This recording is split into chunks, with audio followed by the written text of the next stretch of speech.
గ్రహణ సమయంలో ఆలయాలు ఎందుకు మూసివేస్తారు అంటే, సూర్యగ్రహణం, చంద్రగ్రహణం సమయంలో అన్ని ఆలయాలు కూడా తలుపులన్నీ మూసివేస్తూ ఉంటారు. హిందూ సాంప్రదాయంలో చంద్రగ్రహణం సమయంలో దేవాలయాలను మూసివేయడం అనేది ఒక పురాతనమైన ఆచారం. సూర్యగ్రహణం, చంద్రగ్రహణం ఏర్పడినప్పుడల్లా ఈ నియమం తప్పక జరుగుతూ ఉంటుంది.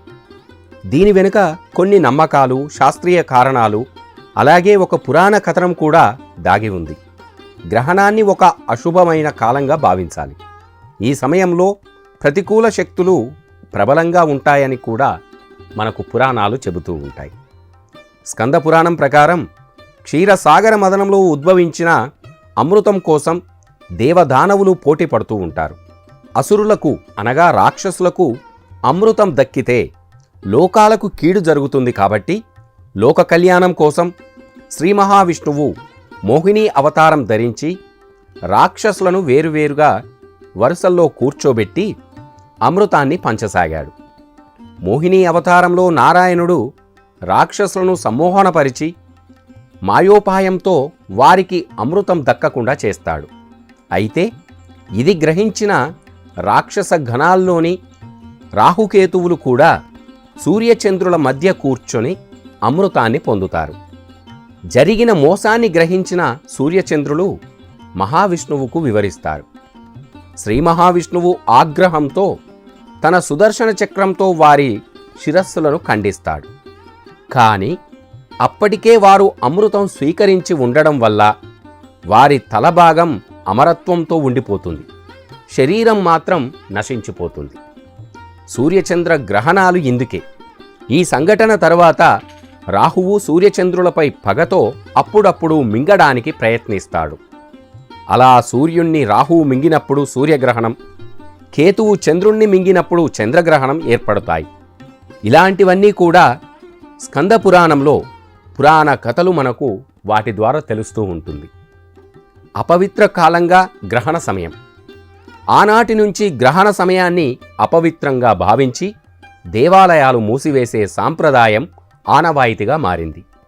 ఈ సమయంలో బలంగా ఉండే ప్రతికూల శక్తుల నుంచి దేవుని విగ్రహాలకు రక్షించడం కోసమే గ్రహణానికి కొన్ని గంటల ముందు ఆలయాలన్నింటినీ కూడా మూసివేస్తారు. గ్రహణం ముగిసిన తరువాత ఆలయాన్ని శుద్ధి చేసి విగ్రహాలకు మళ్ళీ అభిషేకం చేసిన తరువాత పూజలను తిరిగి ప్రారంభిస్తారు. గ్రహణం తరువాత ఆలయాన్ని పూర్తిగా శుద్ధి చేయడం ఆచారం. ఈ ప్రక్రియలో విగ్రహాలకు పవిత్ర జలంతో స్నానం చేయించడం, మొత్తం ఆలయ ప్రాంగణాన్ని శుభ్రం చేయడం కూడా జరుగుతుంది. దేవాలయాల్లో అద్భుతమైన శక్తులు ఉంటే దైవ సంబంధమైన సానుకూల శక్తుల ప్రభావం అధికంగా ఉంటుంది. అందుకే ఆలయాలకు వెళ్ళగానే మనస్సంతా ప్రశాంతంగా అనిపిస్తూ ఉంటుంది.